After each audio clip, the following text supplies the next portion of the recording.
ፌብሩዋሪ 13 ቀን 2017 በኢንዲያና ግዛት ውስጥ የምትገኘው ዲልፒያ የተባለች ትንሽ ከተማ አለች። ያን ቀን ለ13 ዓመቷ አቢጌል ዊሊያምስ እና ለ14 ዓመቷ ሊበርቲ ጀርመን የተለመደ የእረፍት ቀን ይመስል ነበር። ፌብሩዋሪ 13 ቀን 2017 በኢንዲያና ግዛት የምትገኘው ዲልፒያ የተባለች ትንሽ ከተማ ያን ቀን ለ13 ዓመቷ አቢጌል ዊሊያምስ እና ለ14 ዓመቷ ሊበርቲ የተለመደ የእረፍት ቀን ይመስል ነበር። ሁለቱ ጓደኛሞች በሞኖን ሃይክ ብሪጅ አካባቢ ለመጓዝ ወጡ። ግን ከዚያ በኋላ የሆነው ነገር የመላውን አሜሪካውያን ትኩረት የሳበ ነበር። ሁለቱ ልጃገረዶች ጠፉ። ከዚያም በአንድ ስልክ የተቀረጸ ቪዲዮ፣ አንድ የድምጽ ቅጂና አንድ ጥቃቅን ምስል ለዓመታት የቆየውን ምርመራ ወደ አዲስ አቅጣጫ ይመራሉ። ግን ዋናው ጥያቄ አንድ ነበር። በዚያን ቀን በሞኖን ሃይክ ብሪጅ ላይ ምን ተከሰተ? ዛሬ የዲልፒያ ግድያ ጉዳይን ከመጀመሪያ እስከ ዋና የምርመራ ነጥብ ድረስ እንመለከት። ፌብሩዋሪ 13 ቀን 2017 አቢጌል እና ሊበርቲ በዲልፒያ ውስጥ በሚገኘው በሞኖን ሃይክ ብሪጅ ትራይል አካባቢ ነበሩ። ሊበርቲ ስልኳን ይዛ ነበር። በዚያ ጊዜ አንድ በጣም ጠቃሚ ማስረጃ ተፈጠረ። በስልኳ ላይ አንድ ወንድ በድልድዩ ሲመጣ የሚያሳይ አጭር ቪዲዮ ተቀረጸ። ከዚያም በስልኩ ላይ የተቀረጸ የድምጽ ማስረጃም ተገኘ።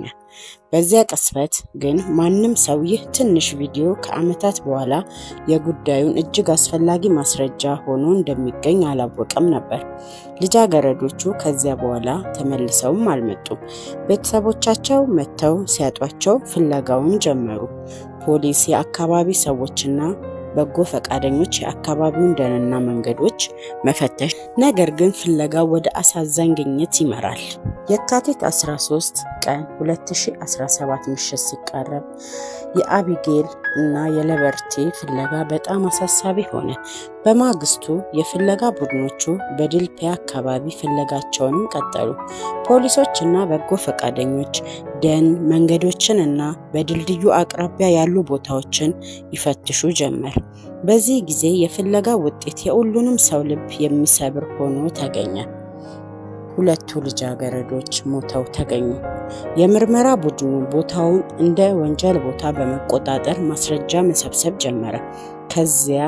ከዚያ በኋላ ለዓመታት የሚቆይ የግድያ ምርመራ መጀመሪያ ነበር። ነገር ግን ምርመራውን ልዩ የሚያደርገው አንድ በጣም ጠቃሚ ነገር ነበር። ሊበርቲ ስልኳን ይዛ ነበር። በስልኩ ላይ አንድ ወንድ ወደ ሁለቱ ልጃገረዶች ሲቀርብ የሚያሳይ ቪዲዮም ተገኘ። ይህ ቪዲዮ በጣም አጭር ነበር። የተጠረጠረውም ሰው ፊት በግልጽ አይታይም ነበር። ነገር ግን ለመርማሪዎች ይህ ትንሽ ቪዲዮ ትልቅ ዋጋ ነበረው። ምክንያቱም አሁን ፖሊስ ለሕዝብ ሊያሳየው የሚችለው የተጠርጣሪ ምስል ነበረው። ከዚያም ፖሊስ ለሕዝብ አንድ ቀረጻ አሳየ። አንድ ሰው ወደ ድልድዩ ላይ ሲጓዝ። ይህ ምስል በመላው አሜሪካ ተሰራጨ። ሰዎች አንድ ጥያቄን መጠየቅ ጀመሩ። ይህ ሰው ማን ነው የሚል። ከምስሉ በተጨማሪ ፖሊስ በስልኩ ላይ የተቀረጸውን የድምጽ ማስረጃም ነበረው። ይህ የድምጽ ቅጂ ለመርማሪዎች ሌላ ጠቃሚ መረጃን ሰጠ። በዚህ ጊዜ ግን ጉዳዩ ቀላል አልነበረም። አንድ ፎቶ፣ አጭር ቪዲዮ እና የድምጽ ቅጂ ብቻ ነበሩ። ተጠርጣሪው ግን የት ነበር? ይህ ጥያቄ ለቀጣዮቹ ዓመታት የምርመራው ዋና ነጥብ። የአቢጌል እና የሊበርቲ ግድያ ከተገለጸ በኋላ መርማሪዎች አንድ ተስፋ ያለው ማስረጃ ነበራቸው። የተጠርጣሪው አጭር ቪዲዮ። በቪዲዮ የሚታየው ሰው በሞኖን ሃይክ ብሪጅ ላይ ወደ ልጃገረዶቹ አቅጣጫ ሲመጣ ያሳይ ነበር። ፖሊስ ይህንን ምስል ለሕዝብ እንዳሳየ፣ ከዚያም የተጠርጣሪው የድምጽ ቅጂም ተሰራጨ። ይህ ማለት መርማሪዎች ለሕዝብ 3 ጠቃሚ ነገሮች ነበራቸው: ምስል፣ ቪዲዮ እና ድምጽ። ይህ ሁሉ አንድ ችግር ነበረው። ምስሉ በቂ ግልጽ አልነበረም። የሰውየው ፊት በግልጽ ለመለየት በጣም አስቸጋሪ ነበረ። ፖሊስ የተጠርጣሪውን ምስል በመመርመር አንድ የፊት ስዕል አወጣ። ይህ ስዕል በመላው ሀገር ተሰራጨ።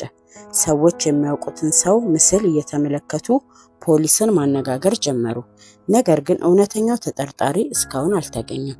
ቀናት ወደ ወራት ተቀየሩ፣ ወራትም ወደ ዓመታት ተቀየሩ። በዚህ ጉዳይ ላይ ብዙ መርማሪዎች ሰሩ።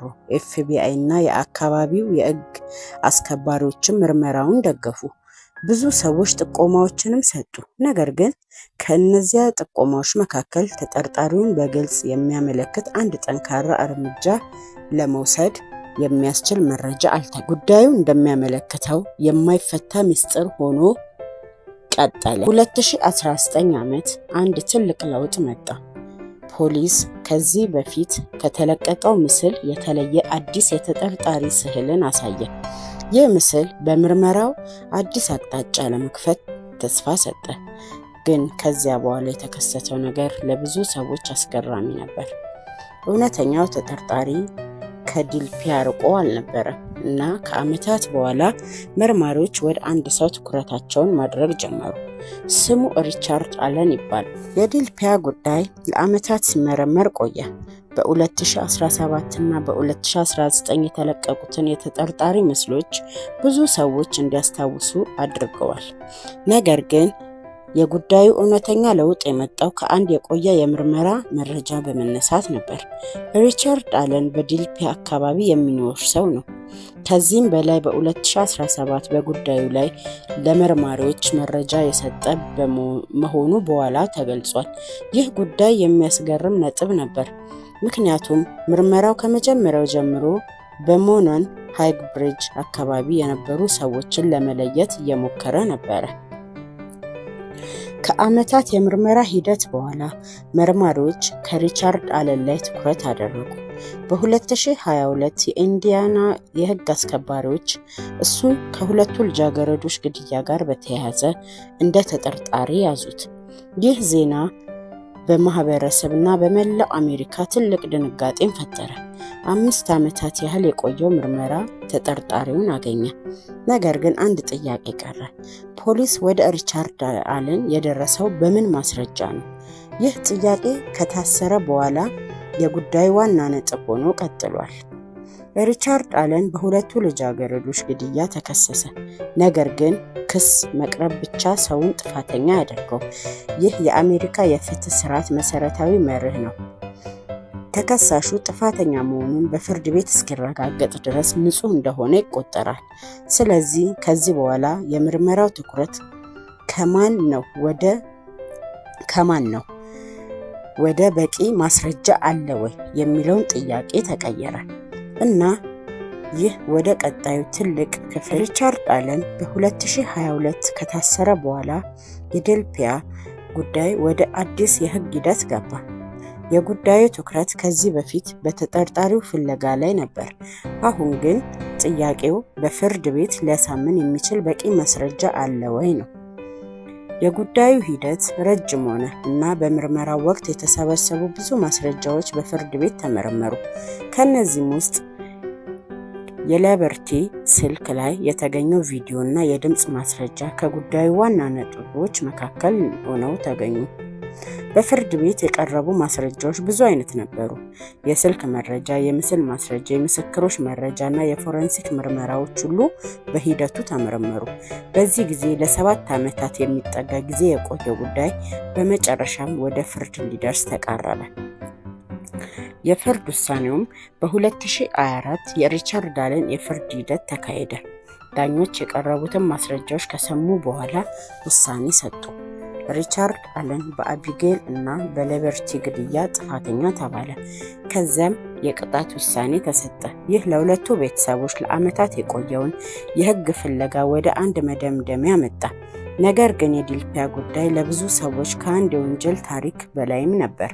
ለዓመታት ቤተሰቦች፣ መርማሪዎችና የዲልፒያ ማህበረሰብ መልስ ሲፈልጉ ቆይተዋል። የዲልፒያ ጉዳይ የሚያሳየን አንድ ነገር አለ። አንድ ትንሽ የስልክ ቪዲዮ፣ አንድ የድምፅ ቅጂ እና ለዓመታት የተከማቸ የምርመራ ማስረጃ በመጨረሻ አንድ ጉዳይ ወደ ፍርድ ቤት ሊያደርሱ ችለዋል። የአቢጌል እና የሊበርቲ ቤተሰቦች ግን ያጡትን ሰው በፍጹም ሊመልሱት አይችሉም። ስለዚህ ይህ ታሪክ የምርመራ ታሪክ ብቻ ሳይሆን ለዓመታት መልስ የጠበቁ ቤተሰቦችም ታሪክ ነው። እስከዚህ ድረስ የዲልፒያ መርደርስ አሳዛኝ ታሪክ ነበር። እርስዎ ይህን ጉዳይ እንዴት ያዩታል? ከታሪኩስ ምን ነገር በጣም አስደነገጦት? ቪዲዮውን ከወደዱ ላይክ ያድርጉ፣ ቻናሉን ሰብስክራይብ ያድርጉና ቀጣዩን ትሩ ክራይም ስቶሪ እንዳያመልጦት የደውል